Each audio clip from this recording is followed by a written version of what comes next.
اعوذ باللہ من الشیطان الرجیم بسم اللہ الرحمن الرحیم سیرت سیدی و مرشدی جناب حضرت مولا علی مشکل کشا کرم اللہ تعالیٰ وجہ الکریم عیسائی اول ولادت و پرورش مولا علی مشکل کشا کرم اللہ تعالیٰ وجہ الکریم نے 13 رجب بروز جمعۃ المبارک عام الفیل کے 30ویں سال میں خانہ کعبہ میں ولادت پائی۔ اس میں مولود بچے کے والد کا نام عمران تھا، یعنی ابو طالب تھا۔ وہ قبیلہ بنی ہاشم کے سردار تھے اور مکہ کے بااثر لوگوں میں شمار کیے جاتے تھے۔ آپ کی والدہ فاطمہ بن اسد ابن ہاشم ابن عبد مناف تھیں۔ آپ علیہ السلام کو خانہ کعبہ کے طواف کے دوران درد ذہ محسوس ہوا، چنانچہ آپ معجزہ کے زیر اثر خانہ کعبہ کی عمارت میں داخل ہو گئیں، جہاں مولا علی کرم اللہ تعالیٰ وجہ الکریم کی ولادت بشہادت ہوئی۔ خانہ کعبہ میں امیر المومنین کی ولادت کو عام مورخین و محدثین اور علم و انصاف کے دانشوروں نے اپنی کتابوں میں تحریر کیا ہے، اور اب تک کسی دوسرے شخص کو یہ فضیلت حاصل نہیں ہوئی۔ شیخ صدوق نے اپنی 3 کتابوں میں نقل کیا ہے کہ انہوں نے کہا کہ میں یزید بن کنہب کو یہ کہتے سنا کہ میں عباس بن عبد المطلب اور بنی عبد الحزا کے کچھ لوگوں کے ساتھ خانہ کعبہ کے سامنے بیٹھا ہوا تھا کہ اچانک فاطمہ بنت اسد مادر مولا علی مشکل کشا علیہ السلام خانہ کعبہ کی دیوار کی طرف آئیں۔ وہ 9 ماہ کے حمل سے تھیں اور ان کے درد ذہ ہو رہا تھا۔ انہوں نے اپنے ہاتھوں کو دعا کے لیے اٹھایا اور کہا، اے مالک کائنات، اے خالق کائنات، اے مالک ارض و سماوات، میں تجھ پر، تیرے نبیوں پر اور تیری طرف سے نازل ہونے والی کتابوں پر ایمان رکھتی ہوں۔ میں اپنے جد ابراہیم علیہ السلام کی باتوں کی تصدیق کرتی ہوں اور یہ بھی تصدیق کرتی ہوں کہ اس مقدس گھر کی بنیاد انہوں نے ہی رکھی ہے۔ بس اس گھر کی بنیاد رکھنے والے کے واسطے سے اور اس بچے کے واسطے سے جو میرے شکم میں ہے، میرے لیے اس پیدائش کے مرحلہ کو آسان فرما۔ یزید بن کنہب کہتا ہے کہ ہم نے دیکھا کہ خانہ کعبہ میں پشت کی طرف دراڑ پیدا ہوئی۔ فاطمہ بنت اسد اس میں داخل ہو کر ہماری نظروں سے چھپ گئیں اور دیوار پھر سے آپس میں مل گئی۔ ہم نے اس واقعہ کو حقیقت جاننے کے لیے خانہ کعبہ کا تالا کھولنا چاہا، مگر وہ نہ کھل سکا۔ تب ہم نے سمجھا کہ یہ امر الہی ہے۔ 4 دن کے بعد فاطمہ بنت اسد مولا علی کو گود میں لیے ہوئے خانہ کعبہ سے باہر آئیں اور کہا کہ مجھے پچھلی تمام عورتوں پر فضیلت دی گئی ہے۔ فاطمہ بنت اسد فرماتی ہیں کہ میں وہ ہوں جو بیت اللہ میں داخل ہوئی، جنت کے پھل کھائے۔ جب میں نے باہر آنا چاہا، غیب سے آواز آئی، مجھ سے کہا کہ ہے فاطمہ بنت اسد، آپ نے اس بچے کا نام علی رکھنا ہے، کیونکہ وہ علی ہے اور یہ بچہ وہ ہے جو میرے گھر سے بتوں کو باہر نکالے گا، میرے گھر کی چھت سے اذان کہے گا اور میری تقدیس و تمجید بیان کرے گا۔ خوش نصیب ہیں وہ لوگ جو اس سے محبت کرتے ہوئے اس کی اطاعت کریں، اور بدبخت ہیں وہ لوگ جو اس سے دشمنی رکھیں اور گناہ کریں۔ سرکار مدینہ صلی اللہ علیہ وآلہ وسلم کے زیر سایہ آپ کی پرورش ہوئی، اور جب پہلی مرتبہ وحی نازل ہوئی تو اس وقت مولا علی کی عمر صرف 10 سال سے زیادہ نہ تھی۔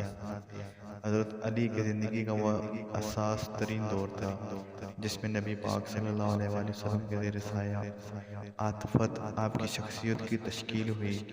آئندہ جو واقعات رونما ہونے والے تھے، ان کا چونکہ پیغمبر اسلام صلی اللہ علیہ وآلہ وسلم کو مکمل علم تھا اور بخوبی یہ جانتے تھے کہ آپ صلی اللہ علیہ وآلہ وسلم کے بعد حضرت علی ہی امت مسلمہ کے امور کی زمام سنبھالیں گے۔ اس لیے آپ صلی اللہ علیہ وآلہ وسلم نے منظم دستور العمل کے تحت اپنے زیر دامن تربیت کی غرض سے اس وقت جب کہ حضرت علی کی عمر 6 ہی سال تھی، ان کے والد کے مکان سے اپنے گھر منتقل کر لیا۔ تاکہ براہ راست اپنی زیر نگرانی تربیت و پرورش کر سکیں۔ حضرت محمد صلی اللہ علیہ وآلہ وسلم کو مولا علی علیہ السلام سے اس قدر محبت تھی کہ آپ کو معمولی دیر کی جدائی بھی گوارا نہ تھی۔ چنانچہ جب کبھی آپ عبادت کی غرض سے حضرت صلی اللہ علیہ وسلم مکہ سے باہر تشریف لے جاتے تو مولا علی علیہ السلام کو بھی ہمراہ لے جاتے۔ مولا علی علیہ السلام نے اس دور کی کیفیت اس طرح بیان فرمائی ہے: یہ تو آپ سب ہی جانتے ہیں کہ رسول خدا صلی اللہ علیہ وآلہ وسلم کو مجھ سے کس قدر محبت تھی، اور مجھے جو خاص قربت حاصل تھی اس کا بھی آپ کو علم ہے۔ میں نے آپ صلی اللہ علیہ وآلہ وسلم کی پرشفقت آغوش میں پرورش پائی ہے۔ جب میں بچہ تھا تو حضرت صلی اللہ علیہ وآلہ وسلم مجھے گود میں لے لیا کرتے تھے۔ مجھے آپ صلی اللہ علیہ وآلہ وسلم گلے سے لگاتے تھے اور اپنے ساتھ سلاتے تھے۔ میں ان کے بدن کو اپنے بدن سے چمٹا لیتا تھا اور آپ کے بدن کی خوشبو سونگھتا تھا۔ آپ نوالے چباتے اور میرے منہ میں دیتے تھے۔ جس طرح ایک بچہ اپنی ماں کے پیچھے چلتا ہے، اسی طرح میں پیغمبر اسلام صلی اللہ علیہ وآلہ وسلم کے پیچھے پیچھے چلتا تھا۔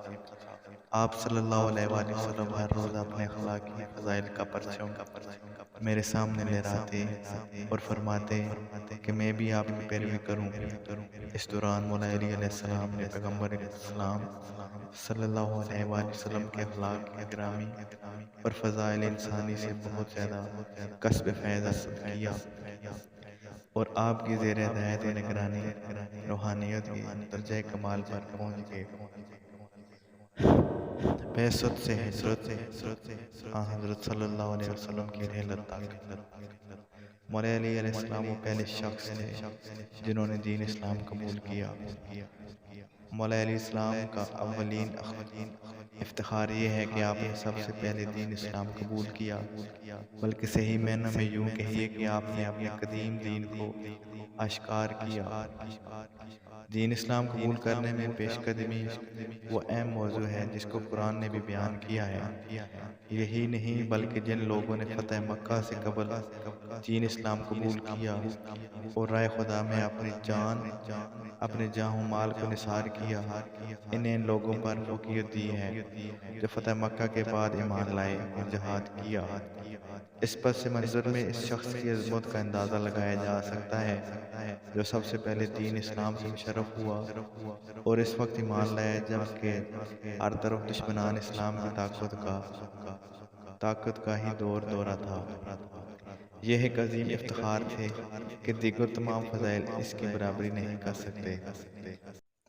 بہت سے مورخین کا اس بات پر اتفاق ہے کہ نبی پاک صلی اللہ علیہ وآلہ وسلم پر پہلی مرتبہ وحی پیر کے دن نازل ہوئی اور اس کے اگلے دن مولا علی علیہ السلام ایمان لے آئے۔